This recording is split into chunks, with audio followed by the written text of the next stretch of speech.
Have you ever walked into a crowded room and still felt completely alone? You're surrounded by people, and yet something inside of you still aches for connection. What if God has been beside you all along, seeing you, knowing your heart, and preparing friendships and moments of hope you can't yet see?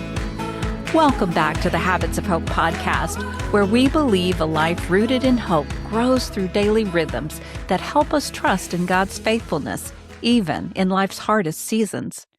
Today we're talking about a topic so many of us wrestle with, but rarely say aloud: loneliness.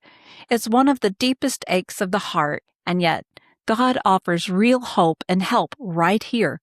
I'm so excited to welcome my friend Kristen, author of Desperate Woman Seeks Friends. Through her own story and her book, Kristen helps us understand why friendship matters, how to navigate rejection, and most importantly, how God meets us in our longing for belonging. Kristen is a writer, speaker, and encourager who loves helping women embrace hope and connection, especially in seasons of transition and change. As the author of Desperate Woman Seeks Friends, she offers a warm and honest look at friendship struggles and how faith reshapes the way we find community. Through her writing at Chasing Blue Skies and beyond, Kristen has walked alongside countless women who felt unseen and reminds us that we are never alone. Kristen, welcome to the podcast. I'm so glad you're here today. Oh, Ginger, I'm so glad to be here with you. Thank you so much for having me. I'm honored. Well, it is so fun to have this time to see you again and talk with you again. Kristen and I actually met in 2018 through a mutual friend who was kind enough to introduce two of her writing friends, and that was a while back, my friend. Yes, shout out to Selena Duffy for doing that for us. Absolutely. So, I love it. I love her so much. So, it seems to be that when I love my friends' friends, I always think they have good taste. It is fun to connect with new people through friends. And that does relate to our conversation today, because I think both you and I have been through seasons of life where friends didn't come easy. Friendship is something that we all desire, and we all have different needs. You've got the whole introvert, extrovert thing going on, but regardless of where you fall on that spectrum, God made us for community. He made us for relationships, and both with Him and with others. And it's one of those sweet gifts of the Lord. So let's hop into this conversation by unpacking why this topic resonates so deeply. What prompted you to write this particular book, Desperate Woman Seeks Friends? Well, honestly, the topic of friendship has been something I've just been fascinated with since I began writing. In fact, I just realized this past week I was looking through some old belongings of mine, and I found Mom Sense magazine from 2009, and I wrote an article in there that was the very first article I ever got paid to write, and it was on friendship. The whole magazine was on friendship. When a agent reached out to me, she loved the idea of me writing on friendship because she liked what I had to say about it. Now felt like a great time to write about it, because I feel like I'm in a place where I've really never been with friendship, in that most of my life I've really not been able to feel like I had my people, like a good number of good friends, and not local with me. And while I was actually working on the Desperate Woman Seeks Friends book proposal, United States Surgeon General Vivek Murthy came out with this whole study about how our country was in a loneliness epidemic. And so that only really added fuel to the fire of what I was already working on. And truth be told, just as one who's written in a public space for 15 years, friendship is just a subject that felt like kept resurfacing. Honest to goodness, I feel like it was the book I was always supposed to write. It just wasn't the right time until now. Friendship is a topic that I think many women have a little baggage about. right? Many of us at some point in the past have had a painful experience with either loneliness, feeling left out, rejected, left behind, or just plain old not wanted. That's part of life. We can't be best friends with everybody. Correct. Yes. But I do feel like that this is a topic that a lot of people resonate with. As we're thinking about this, how has your faith shaped the way that you think about loneliness and belonging? My faith has been paramount because the Lord has taught me that sometimes it's not a bad thing to be lonely. To be isolated is problematic, especially for prolonged periods of time. But pretty much all of us will have times in our lives where we do feel lonely. It shouldn't be that way always and forever, amen. But we're going to have seasons where we're just lonelier than others. The faith component in loneliness has taught me to be less afraid of loneliness and more curious. Like, okay, what is the Lord trying to teach me here? The title of the book, Desperate Woman Seeks Friends, that comes from a very lonely time in my life. We had moved to the Dayton, Ohio area for a second time. I show up thinking, I've been here before. I'll know people. Well, it was a totally different deal. Friends I'd made had left or just were in different life seasons where we didn't connect. Also, I did at that point, I knew the quote unquote, all the right things to do to make friends. I would put in the work and introduce myself to people and try to make a connection. And the overwhelming message I got was, we already have our people and we are not interested in new people. So, you know what I mean? Nobody said that overtly. It was the undercurrent of the vibe I got, I should say. I told my husband one day when he came home, I think I'm just going to get some poster board and I'm going to write on it, Desperate Woman Seeks Friends. And then I'm going to stand in my yard with it. Because this was 2005, before social media.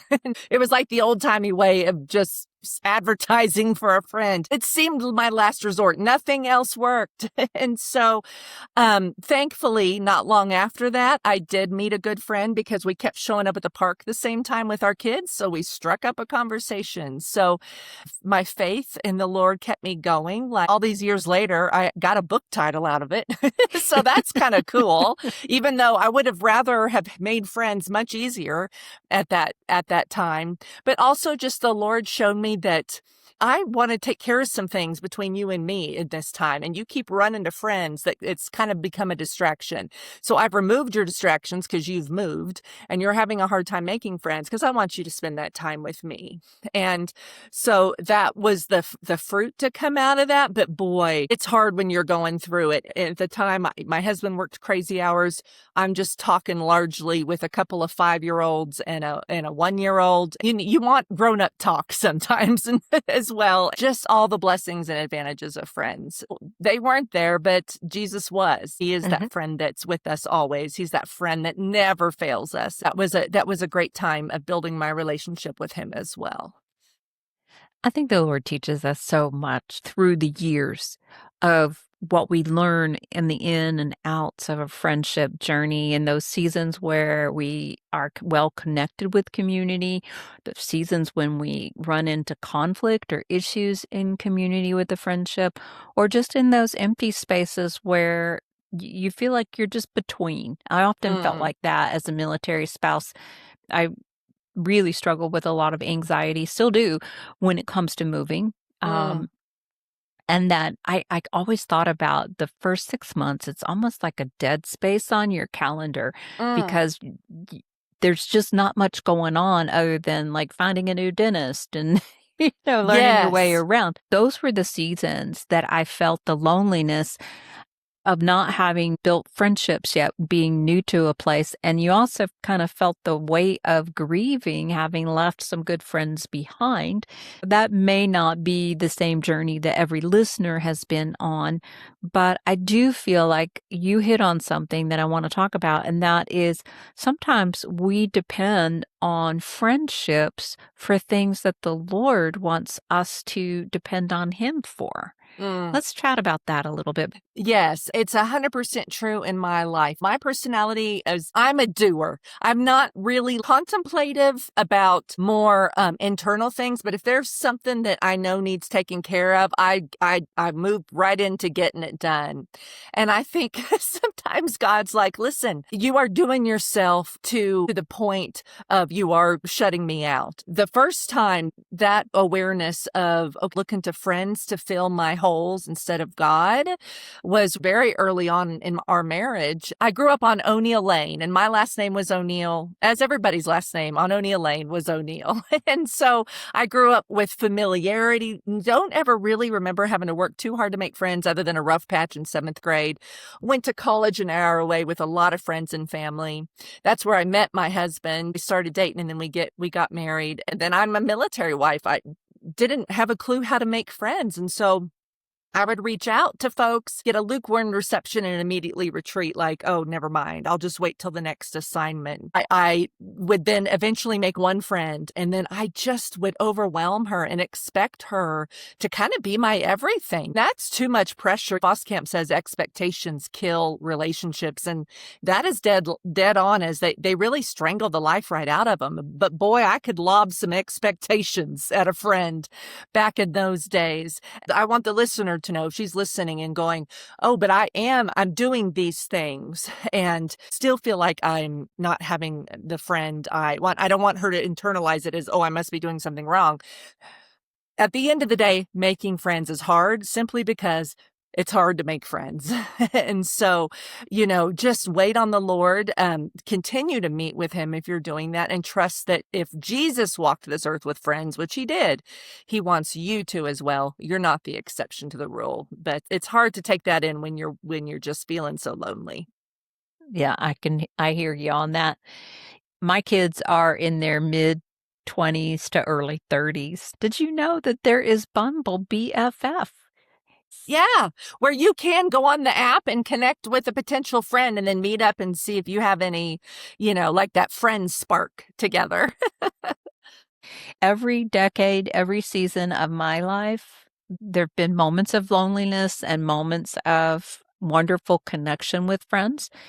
This is a challenge that meets every generation, right? Mm, I see it in my kids' life as well. mm. There is an atmosphere, a distraction, don't know exactly what to call it in today's world, that does make it even harder for people to meet and connect with someone who's going to become a true friend, which has been interesting to watch my kids move from the college years into those young adult years of no longer being in an environment where you're surrounded by your peers. And Yes. it's been challenging for them I as think it's well. even harder with the younger generation. The research is showing that the younger folks, what Gen Z or what's called the digital natives, because they've grown up with technology. And there's a sense that so many folks, I think this could apply to even us older folks, that they're losing interpersonal skills, because it used to be when you and I were in high school,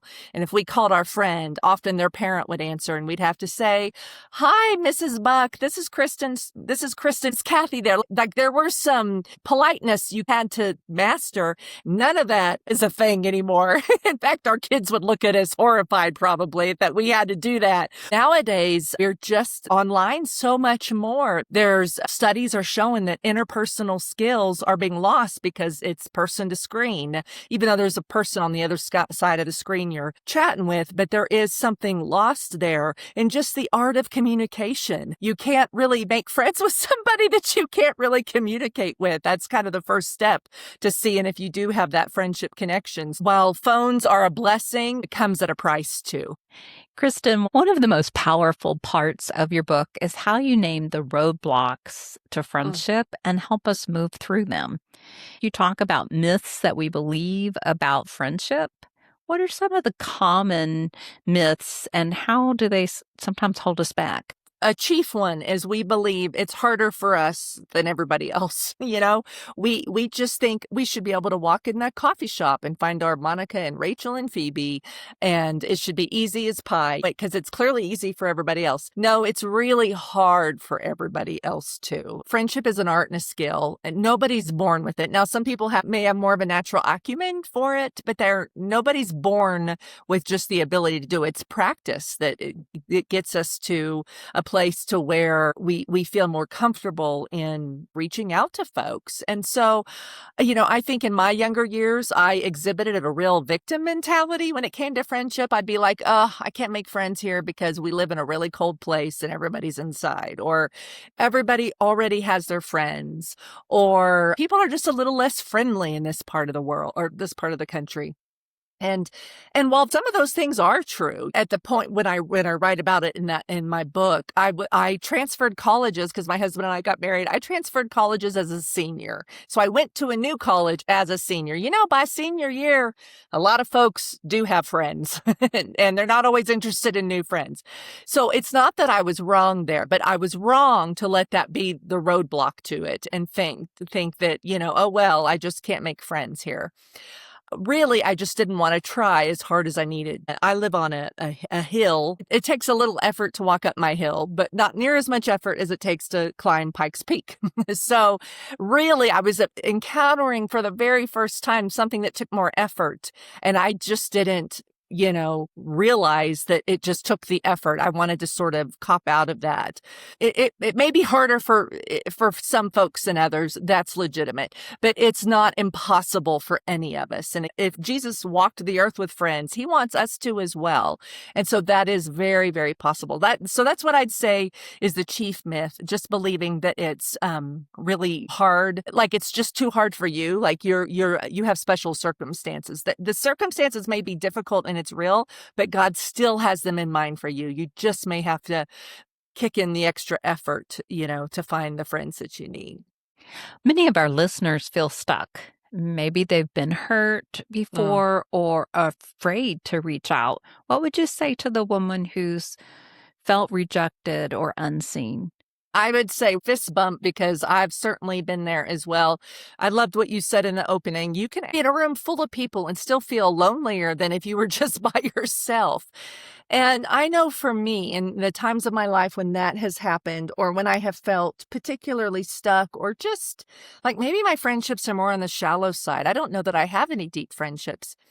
Often I have to ask myself, okay, but am I going deep in any of my friendships, or am I just keeping things real surfacey because I don't want to give the appearance that I have any problems? Listen, we all do. Ain't none of us got our act together all the time. That's just true for every one of us. Am I trying to appear put together so that it's really preventing me from being vulnerable? And, in researching this book, I read this other great book by Drew Hunter called Made for Friendship. In it, he has this fantastic analogy where he says, we treat friendship like it's a cruise ship. We know a little bit about 1,000 people. And really, friendship is a submarine where we need to just be able to go deep with a few. In the times of my life, if I've known a little bit about a ton of people and still feel lonely, then that's a sign I'm not being vulnerable, with anybody probably, or at least not with enough people. And it's that vulnerability component, sharing your the good, bad, and ugly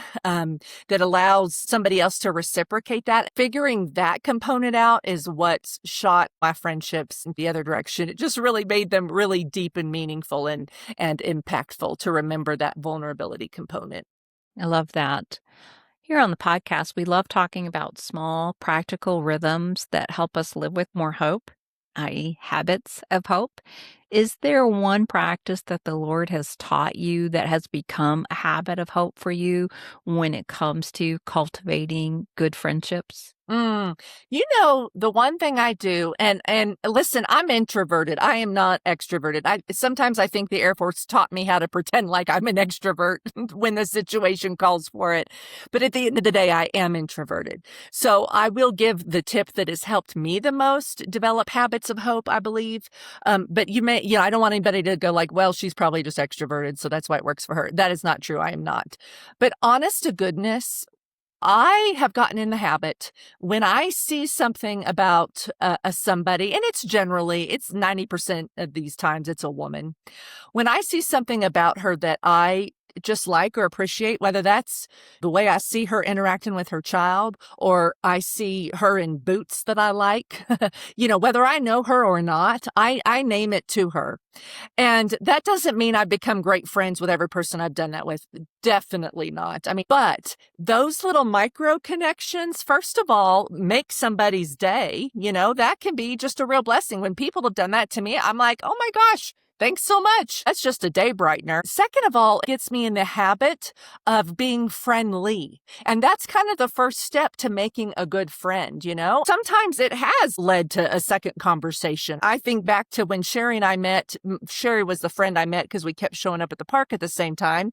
In the days of Desperate Woman Seeks Friends, the first thing we talked about was I complimented her on a cute t-shirt. Now, if I'd not said that, would we have still struck a conversation? Probably. But I was in the habit of doing those kind of things, of just seeing. And, it's just at the very least a way to spread God's love to people in a very minor way, but that can have big impact. But at the most, can really develop you into a kind friend. And when you're in the habit of that too, it's not just seeing strangers. Then when you go, when I go to my husband's work Christmas party where I don't know anybody, I am able to converse with them because I'm just in the habit striking up conversations. And again, I'm an introvert. I don't love small talk. I think it's boring. I would rather get to the meat of things, but you can't just go in hot, So how's the state of your marriage? Or, you got any children that are prodigals? Like that would be off-putting, obviously.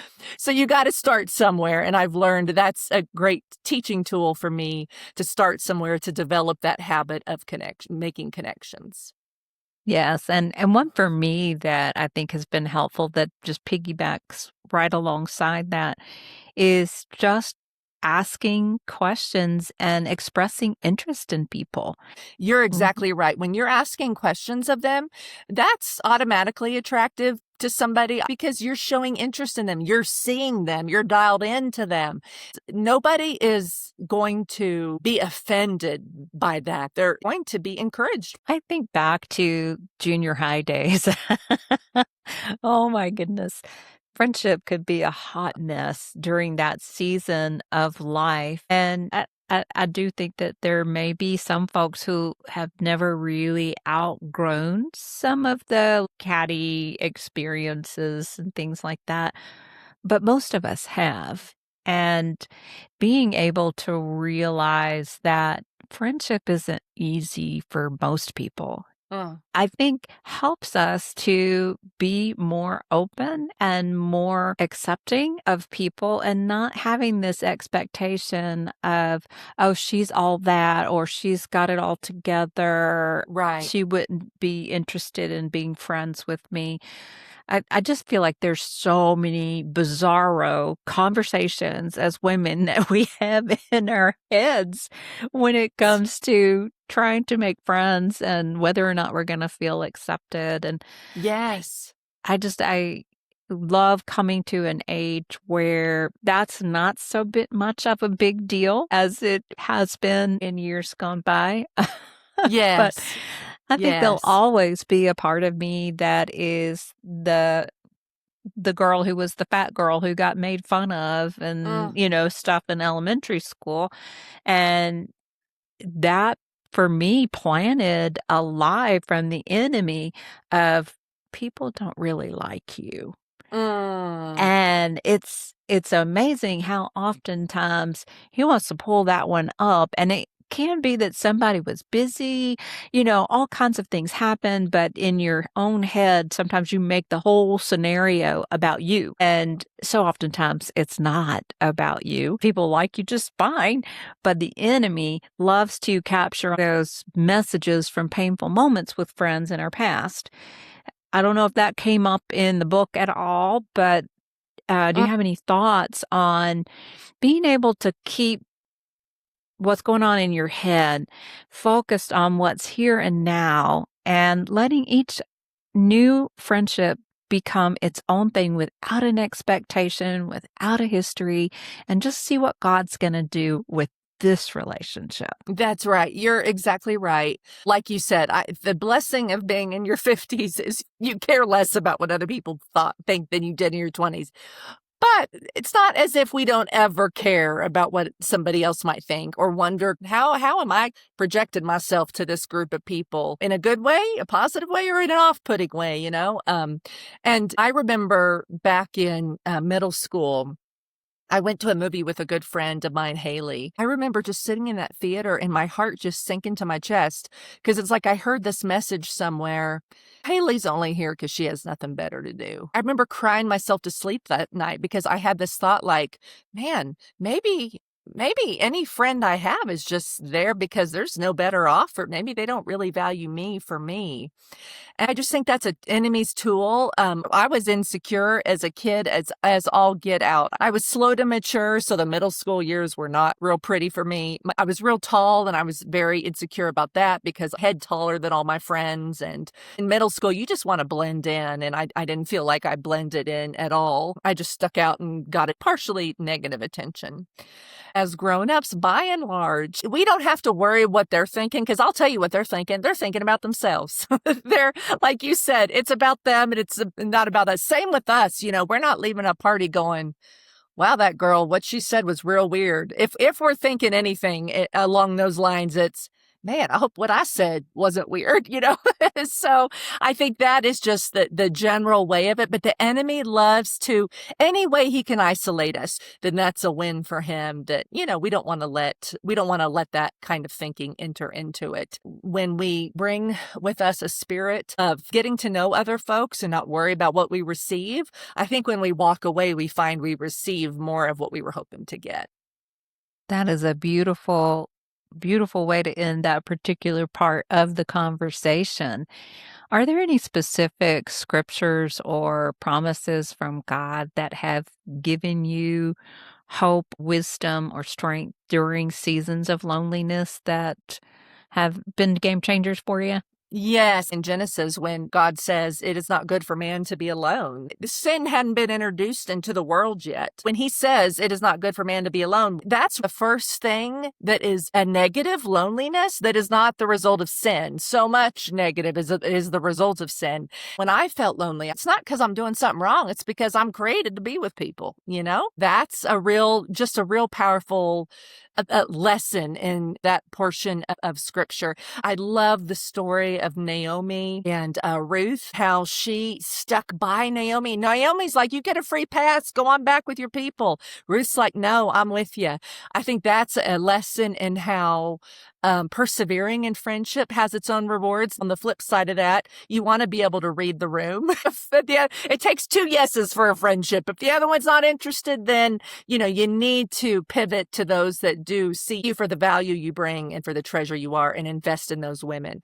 But, you know, sometimes as the Holy Spirit guides, you know, I've been the one to give more effort in the beginning of a friendship before it turns reciprocal, just because the other person was in a real busy season of life or maybe had been hurt by friends. So was just kind of curious to see how long I'd stick around. You know, there's friendship is so nuanced. For every rule for finding friends, there's 1,000 exceptions. The story of Naomi and Ruth also is a beautiful testimony on the faithfulness of God to bring you to a better place and working through friendship to that end. If someone listening today remembers just one thing about hope in seasons of loneliness, what would you want that to be? I would want it for her to know that she is not alone in her loneliness. Also, she's not weird or odd for feeling lonely. Most all of us have felt lonely. And as I mentioned, that loneliness epidemic, it took us a while to get there. So we're not leaving it quickly either. There are lots of other women who are in her shoes as well. And honest to goodness, one thing I love about Desperate Woman Seeks Friends is I believe it inspires you to see why you need the friends you want or why you deserve to have them. But also it's very practical, giving you very easy ways of conducting your day-to-day choices that can help you find friends you want and need. But you know, until that happens until are where you want to be, the Lord is with you always. So he'll never leave you. He'll never abandon you. And he never changes. And so his character is solid and his presence with you is solid as well. And so I would certainly want her to know that she's never alone in her loneliness. That is such a beautiful word. And we all need to remember that, whether it is a relationship with a friend, family member, or a marriage, or just a off season in life, we're never alone in our loneliness. And that is a beautiful truth that gives all of us so much hope. Kristen, before we wrap up, is there anything that we've not talked about that you'd love to hit on before we finish?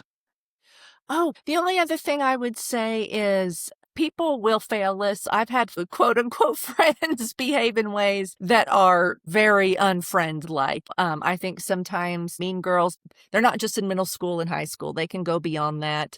Watching your child, your daughter, go through a difficult friendship season, of which I write about in the book as well, also very painful. So friends can fail us. I've had a lot of friends that don't fail us. I think my friends who also are in a great relationship with the Lord draw me to them. So there's something about that too. If you want to work on, I think Tim Keller said this as well. If you want to work on your friendship with people, work on your friendship with Jesus, and that helps to that end. Also, I would just love to let her know that Jesus is her friend that will never fail her. People are people, but Jesus is the friend that sticks to you closer than a brother. He loves you. He died and rose again because he loves you so much. And so I would just want her to know that as well. Well, thank you for sharing that. Kristen, tell us where people can connect with you. Where are you hanging out online these days? All that kind of fun stuff. You bet. You bet. You can find me on Instagram at Kristen Strong, and then my website, KristenStrong.com, is where I am most often. And that's Kristen, strong.com. Excellent. Well, friends, be sure to look Kristen up, tell her hello and how much you enjoyed today's episode. Kristen, thank you so much for sharing your heart and your wisdom with us today. It is just a real treat to have you. I had a blast with you, Ginger. Thank you so much for having me. If you're listening right now and you feel the weight of loneliness, I want you to hear this. You are not forgotten. God sees you, He loves you, and He's already at work drawing you into connection with Him and with the people that He has for you. You can find Kristen's book, Desperate Woman Seeks Friends, linked in the show notes. It's packed with encouragement and practical steps for this very season. So friends, love your people well, enjoy your friends, trust the Lord for the ones that are coming, and we'll see you next time.